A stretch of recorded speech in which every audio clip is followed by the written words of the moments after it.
Welcome back to AI Analysis. We take on the challenge of breaking down complex scientific research so you don't have to. I'm Agatha, and I'm here to help guide us through all the fascinating findings. And I'm Stanley. Just a quick reminder, you can find links to all the original articles we discussed down in the description, so if anything piques your interest, you can dive deeper. Absolutely. Today, we're taking a deep dive into the Lancet, issue 10432, for March 23rd, 2024. Buckle up. It's going to be an interesting ride. First up, let's head over to Australia. Safia Abbas and Lucy Mitchell wrote to the Lancet, and they're addressing, well, actually criticizing the silence from Australian medical leaders on what's happening in Gaza, the humanitarian crisis there. Yeah, it's kind of a striking contrast because those same Australian medical organizations have been pretty vocal about other global issues like climate change, refugee rights, even the war in Ukraine. But when it comes to Gaza, crickets. Pretty much. Yeah. And Abbas and Mitchell lay out some pretty hard-hitting statistics, almost 600 attacks on healthcare facilities and 300 healthcare workers killed.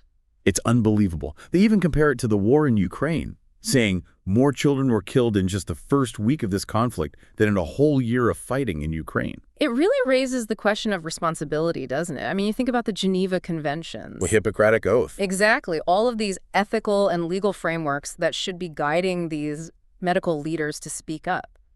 And to make matters worse, it seems like the few Australian doctors who do try to speak out are facing some serious consequences. Almost like they're being silenced, which is honestly pretty chilling. All right, let's shift gears for a moment, something a little closer to home for many of us, at least in terms of experience COVID-19. Right. So Emma C. Wall and her colleagues, they published some really fascinating findings about the UK's booster campaign in the autumn of 2023. And what makes this study so interesting is they were comparing two different types of vaccines. Okay, so you've got your older bivalent vaccines. These were designed to target both the original COVID-19 strain and the BA.45 variant. A double whammy, huh? Exactly. A two-for-one deal. And then you have your newer monovalent vaccines specifically going after the XBB.1.5 subvariant, which was circulating at the time. So the big question is, how'd they stack up against this new BA.2.86 variant that emerged? Well, that's where it gets really cool. Both vaccines actually boosted antibodies against BA.2.86, even though neither one was specifically designed for it. So both effective, even against a surprise variant. That's right. But here's a twist. The newer monovalent vaccine did provide better protection against XBB.1.5 and BQ.1.1, the dominant subvariants at that point. Ah, so a bit of a trade-off there. Makes you think about the future of vaccine development. Absolutely. It's a crucial question.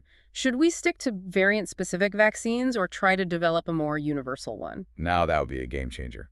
Wall and her colleagues suggest that the broad immune response triggered by mRNA vaccines could be a step towards a more universal approach. Imagine a single vaccine to protect against any COVID variant, maybe even other coronaviruses altogether. That would be incredible. Now, speaking of COVID-19, Joshua Sani and his colleagues raised a really important point about the way we talk about long COVID. Yeah, they point to a problem with some of the estimates we see about how many people are actually dealing with long COVID.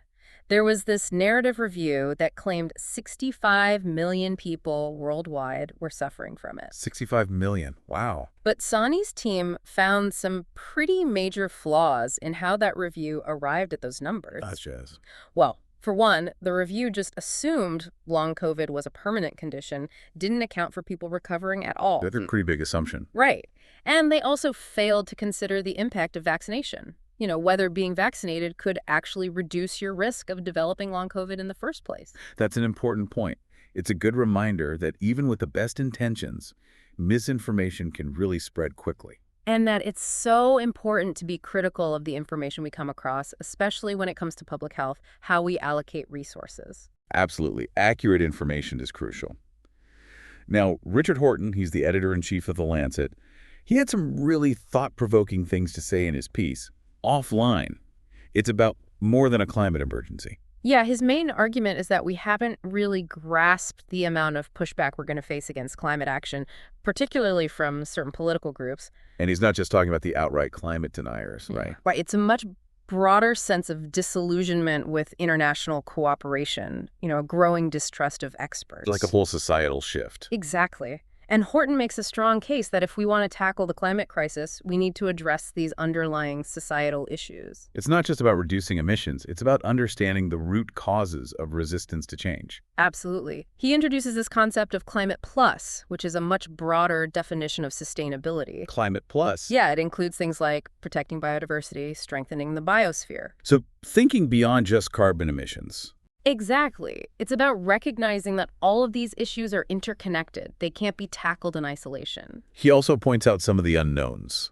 Like Africa, which currently has a relatively small carbon footprint, is projected to become the biggest emitter by the end of the century. Wow. So it's about planning ahead, being proactive. Right. It's not about pointing fingers at the current high emitters. It's about working together to create a sustainable future for everyone, especially those who will be hit hardest by climate change. A global, collaborative approach. Okay, let's move on to something a bit more positive. A big win in the fight against polio. Oh, yeah, this is exciting. Ed Clark and his team published a really groundbreaking study on a new oral poliovirus vaccine, specifically for type 2. They call it NOPV2. NOPV2. Okay. And this is a huge deal because the older oral vaccine for type 2, or OPV2, while effective, had a serious downside. What's this? It could sometimes revert to a form that could actually cause paralysis. Oh, so it's like a double-edged sword. Exactly. So scientists have been working hard to develop this new NOPV2, making it safer but still effective. And did it work? The trial results were incredibly encouraging. NOPV2 was safe, induced a strong immune response, and, most importantly, it was much less likely to cause further outbreaks than OPV2. That's fantastic news. This new vaccine is expected to be crucial in the final push to eradicate polio, especially in areas where the risk of those vaccine-derived outbreaks is highest. Let's take a moment to remember Sydney Wolfe, a physician and consumer health advocate who sadly passed away. Yes.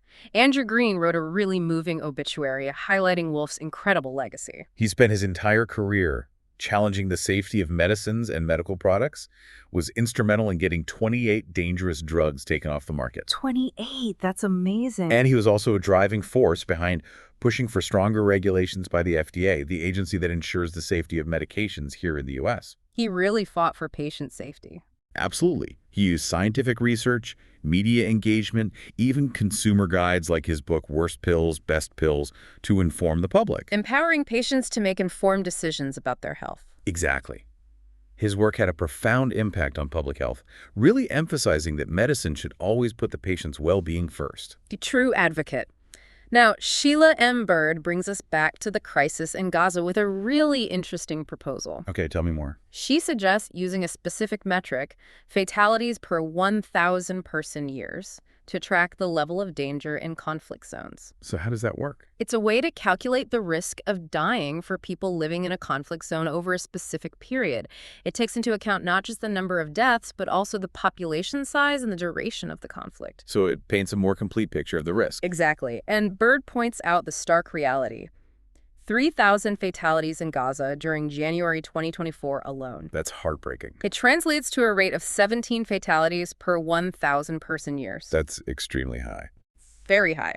And Bird argues that consistently reporting this data is vital. She draws a parallel to the reporting on the conflicts in Iraq and Afghanistan. You know, how regularly sharing data on fatality rates help to focus attention on the human cost of war. Right, to put pressure on governments to take action. Exactly. So she's calling for transparent, regular reporting on this fatality rate in Gaza with the goal of pushing for a genuine reduction in violence, you know, ultimately saving lives. It's about using data to drive change. Absolutely.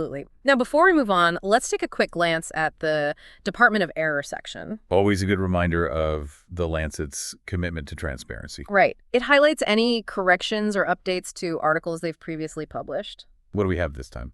So this week, they've got some updates to data in a study on severe COVID-19 outcomes. Okay. There's a correction to the appendix of an article on placental growth factor-based testing in women with suspected preeclampsia. Then? They've also clarified some findings in a study on reducing the use of inhaled corticosteroids in asthma patients. So even small details matter in science.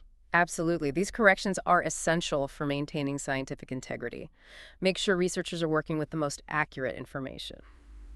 Now let's head over to Nigeria, where Patrick Ashinze raises some concerns about new certificate verification guidelines issued by the Nursing and Midwifery Council of Nigeria. Right. These guidelines have sparked quite a bit of debate because they require nurses to have 2 years of experience after they qualify before they can even apply for verification from nursing boards in other countries. So that creates an extra barrier for Nigerian nurses who want to work abroad. Exactly. And Ashinze argues that this could have negative consequences, not just for the nurses' professional development, but also for patient care, both in Nigeria and in the countries where those nurses could potentially work. It's like a potential brain drain. Yeah. And many Nigerian nurses are already looking for opportunities elsewhere because of, well, let's face it, poor working conditions and low pay back home. These new guidelines don't really address those root causes, do they? Not really. Yeah. And Nigerian nurses have voiced concerns about these guidelines being too restrictive, failing to address those systemic issues, the reasons they're seeking opportunities elsewhere in the first place. It's a tricky situation, balancing the needs of the healthcare workforce in Nigeria with the aspirations of individual nurses. It's a complex issue for sure. Okay, to wrap up this deep dive into this issue of The Lancet, let's explore the world of mRNA-based therapeutics. Oh, this is where things get really exciting. Hamida Parhiz and her colleagues published a comprehensive review on the potential of mRNA technology. And we're not just talking about vaccines anymore. Beyond vaccines, tell me more. Think vaccines for HIV, tuberculosis, malaria, even influenza. Wow, And then there's immunotherapies that could help us fight cancer and autoimmune diseases. this is incredible. Even protein replacement therapies for genetic disorders and even gene editing techniques are on the horizon. It's mind-blowing to think that the same technology that gave us those effective COVID-19 vaccines could revolutionize how we treat so many other diseases. Right. And Parhiz and her team highlight the key advantages of mRNA. It's fast-acting, doesn't permanently alter our DNA, and can be manufactured relatively easily. But are there any challenges with this new technology? Well, of course, like with anything new, there are challenges. Researchers are working on improving the stability of mRNA, figuring out the most efficient delivery methods to specific cells, and ensuring it hits the right targets without any unintended side effects. So there's still work to be done. Definitely, but the potential is huge. It'll be fascinating to see how mRNA therapeutics develop in the coming years. Well, that's a lot to digest from this deep dive into the Lancet issue 10432. We've covered a wide range of topics, from the ethical dilemmas facing medical leaders to the potential of these cutting-edge therapies. And we've been confronted with the realities of conflict and the fight for equitable healthcare access. Absolutely. What stood out to you most? What questions are still lingering? Share your thoughts in the comments. And don't forget to check out the links to all the original articles in the description. There's a whole world of knowledge waiting for you. We'll be back soon with another fascinating exploration of the latest scientific breakthroughs. Until then, thanks for joining us on the Deep Dive. See you next time.